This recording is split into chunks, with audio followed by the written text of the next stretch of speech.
കാപ്പി. എനിക്ക് വേണ്ട മോളെ. ഈ കാപ്പിയെങ്കിലും കുടിക്കുമേ. ഇവിടെ ആരും ഒന്നും കഴിക്കുന്നില്ല. ഇതെങ്കിലും.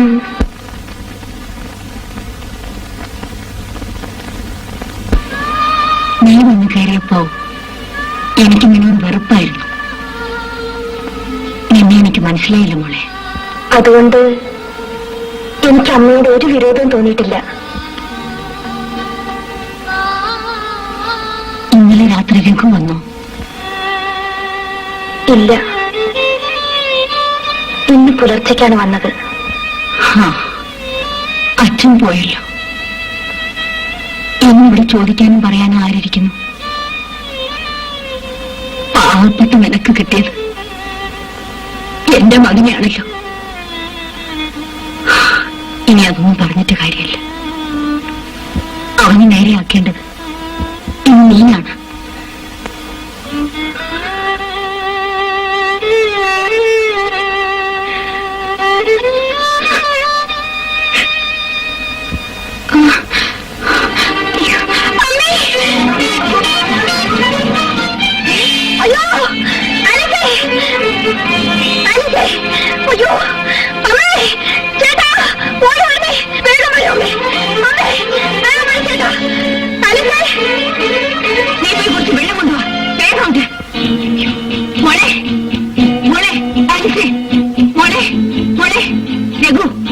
ഡോക്ടറെ വിളിക്കാം. അല്ലെങ്കിൽ വേണ്ട, നമുക്ക് ഹോസ്പിറ്റലിലേക്ക് പോവാം. വേഗം ആവട്ടെ.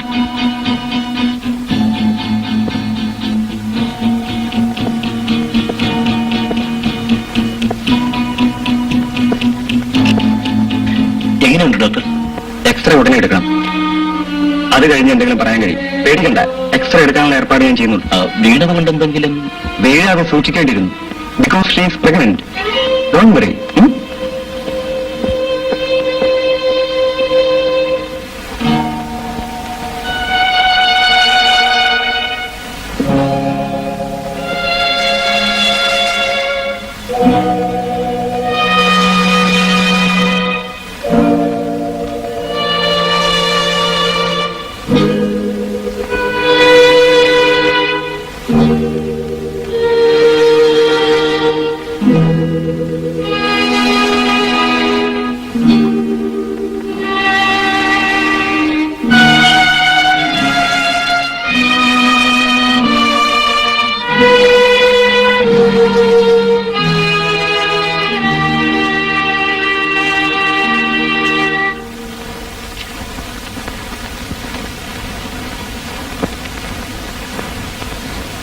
സുഖമില്ലാതെ കിടക്കുന്നത് മകളാണല്ലേ?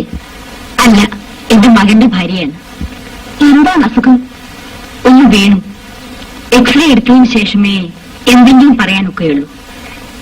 എനിക്ക് മനസ്സിലായില്ലല്ലോ. എന്റെ പേര് ലക്ഷ്മി എന്നാണ്. മിസ്റ്റർ സുഭദ്രമേനോനല്ലേ? അതെ, എനിക്കറിയാം. നിങ്ങൾ തൊട്ടടുത്തുള്ള എസ്റ്റേറ്റ് വാങ്ങിച്ചത് ഞാനാണ്.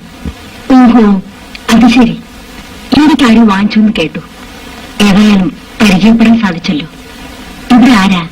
എന്റെ മകൻ മോട്ടോർ ബൈക്കിൽ നിന്നൊന്ന് വീണു. അമ്മേ, ചേട്ടൻ വിളിക്കുന്നു. അതെന്റെ മകളാണ്. വരും.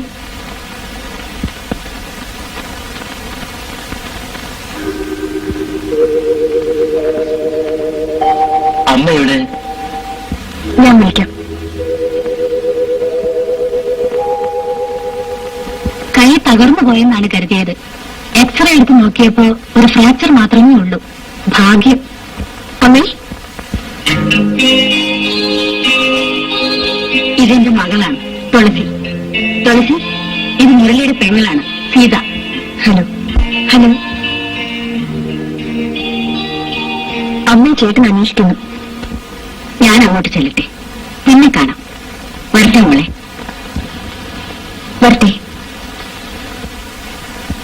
ചേട്ടാ, ആ ചേച്ചിയെ കാണാൻ എന്ത് രസമല്ലേ? She's beautiful. ഒന്ന് പോടിയെടുന്ന്. നീ ആരെ കണ്ടാലും ഇത് തന്നെ പറയും. മുമ്പൊരിക്കൽ കാഴ്ച ബംഗ്ലാവിൽ വെച്ച് കാണ്ടാമരത്തെ കണ്ടപ്പോൾ ഇത് തന്നെ പറഞ്ഞു, ബ്യൂട്ടിഫുൾ എന്ന്. ഒന്ന് പോരേട്ടാ.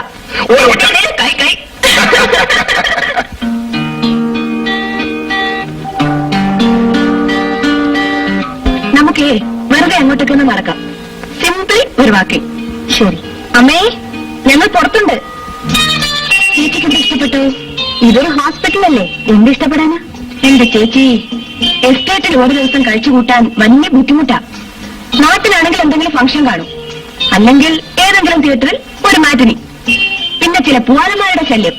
അത് ഞാൻ സേഫ്റ്റി പിന്നെ എടുത്ത് നല്ല കാച്ച കാച്ചും. ഒന്നുമില്ലെങ്കിലും പാർക്കിൽ പോയിരുന്നാലെങ്കിലും ടൈം ടാക്സ് അറിയില്ല. ഈ എസ്റ്റേറ്റ് ഭയങ്കര ബോറ് തന്നെ. ആ, കുറച്ചു കഴിയുമ്പോ ടൗൺ ആയിരിക്കും ബോറാവുക. ചേച്ചി സുന്ദരിയാണ്, ഒരു ഫിലിം സ്റ്റാറിനെ പോലെ.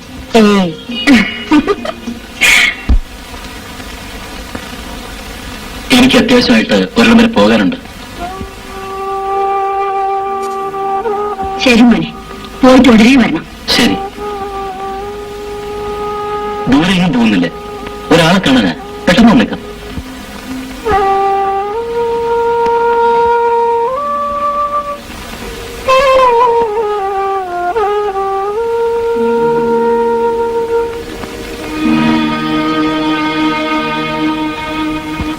മരിയതാ ഇനി അവൻ തിന്നോളും.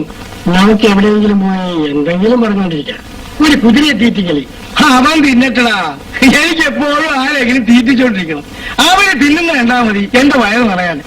ഇപ്പൊ ഈ ബംഗ്ലാവിൽ ഒരു രസവും വിസവും ഇല്ലെന്നേ. പണ്ട് മില്ലർ സാഹിബ് ഉണ്ടായിരുന്നപ്പം നല്ല മജയായിരുന്നു, നല്ല എനർജിയായിരുന്നു. ഇപ്പൊ എല്ലാം പോയി. നല്ല രസമായിരുന്നു. എന്തു പാർട്ടിയാ. പാട്ടൊരു സാമൂഹ്യത്തിന് എന്താ പണി? പണി എന്താണെന്നോ?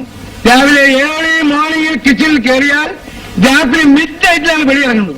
മേശപ്പുറത്ത് എല്ലാ സാധനങ്ങളും നിരത്തി വെച്ച് കഴിഞ്ഞാൽ ലാസ്റ്റ് അവസാനം സാഹിബിന് ഒരു ചോദ്യമുണ്ട്. ഫ്രൈ എന്ന് വെച്ചാൽ സാധാരണ ഫ്രൈ അല്ല, നല്ല പപ്പടം പോലെ മോരും വരാനിരിക്കണം. അല്ലെ? No no no no no, നല്ല കൂടി തെളിഞ്ഞ പൂവങ്ങോഴിയെ നിർത്തി ഒരു പൊരിക്കാറുണ്ട്. അതായത് തലയും വാലും ഒന്നും കളയാതെ തലയും വാലും കായും കീലും ആളയും പൂളയും എല്ലാം അങ്ങോട്ട് കളഞ്ഞിട്ട് നെഞ്ചൈ ഇങ്ങനെ പൊളിക്കലുണ്ട്. ഇങ്ങനത്തെ മസാല സ്റ്റഫ് ചെയ്ത് നെഞ്ചിലോട്ട് വെച്ച് ഒരു ഫ്രൈ അങ്ങ് നടത്തും. കൈ കളിക്കും. സായിപ്പനായ അതാ ഇഷ്ടം. സായിപ്പേ മരിച്ചതിന് ശേഷം ഡെയിലി രാത്രി കുതിരപ്പുറത്ത് കയറി ഇങ്ങനെ ചുറ്റി ചുറ്റി വരും കേട്ടോ. സായിപ്പ് വരുമ്പോ ഒരു വല്ലാത്ത ഒരു മണമാണ്. പരമദ്രോഹി പാടിട്ട് പറഞ്ഞായിരുന്നു. പേടിച്ചു പോയിരാമെന്നാല് ഒരു മിനിറ്റ് പറഞ്ഞ് പറഞ്ഞതായിരുന്നു. ഇവിടെ ആരുമില്ലാന്ന് രണ്ടുപേരും കൂടെ കഥ പറയായിരുന്നു അല്ലേ? അതാ മനുഷ്യൻ നടുങ്ങിപ്പോയാലോ. പത്മനാഭൻ എന്താ ഇവിടെ കാര്യം? ഞാൻ വെറുതെ വന്നാണ്. പൊക്കോളൂ. കഴിക്കാൻ വന്നുകൊണ്ടോളൂ. വിശക്കുന്നുണ്ടല്ലേ? മോഹൻ കണ്ടാലറിയാം ഡാഡി കഴിഞ്ഞിരിക്കുന്നത്. ഡാഡാ